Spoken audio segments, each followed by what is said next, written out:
Sudan's military fires on anti-coup protesters, killing several. U.S. suspends aid and thousands take to streets after Sudan's military arrests interim Prime Minister Abdallah Hamdok and seizes power. At least 7 people have been killed and 140 injured as thousands took to the streets in protest after Sudan's military seized power from a transitional government. Thousands of people joined rallies against the military takeover on the streets of the capital, Khartoum, and its twin city of Omdurman after security forces arrested interim Prime Minister Abdallah Hamdok and other senior officials early on Monday morning. A health official said at least 7 were killed by gunfire.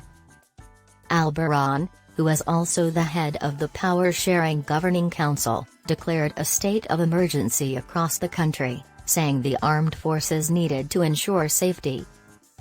He promised to hold elections in July 2023 and hand over to an elected civilian government then. "What the country is going through now is a real threat and danger to the dreams of the youth and the hopes of the nation," he said.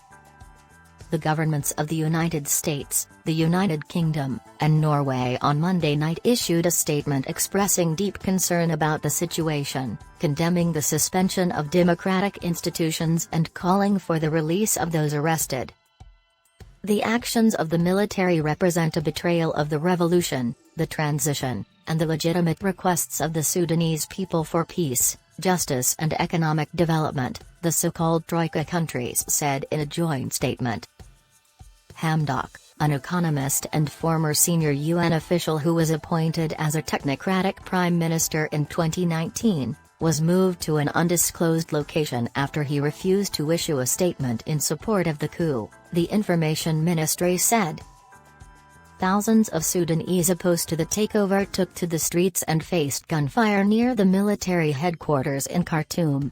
In Omdurman, protesters barricaded streets and chanted in support of civilian rule.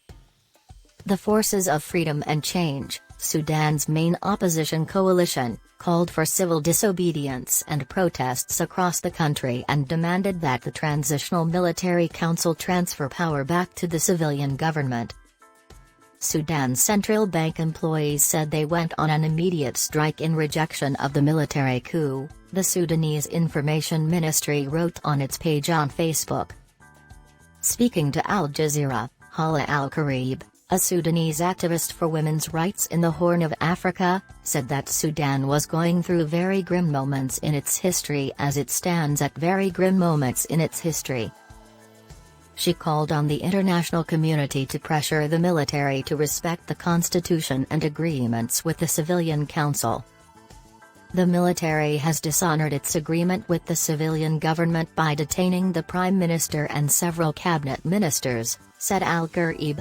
The military has dishonored its agreement with the civilian government by detaining the prime minister and several cabinet ministers,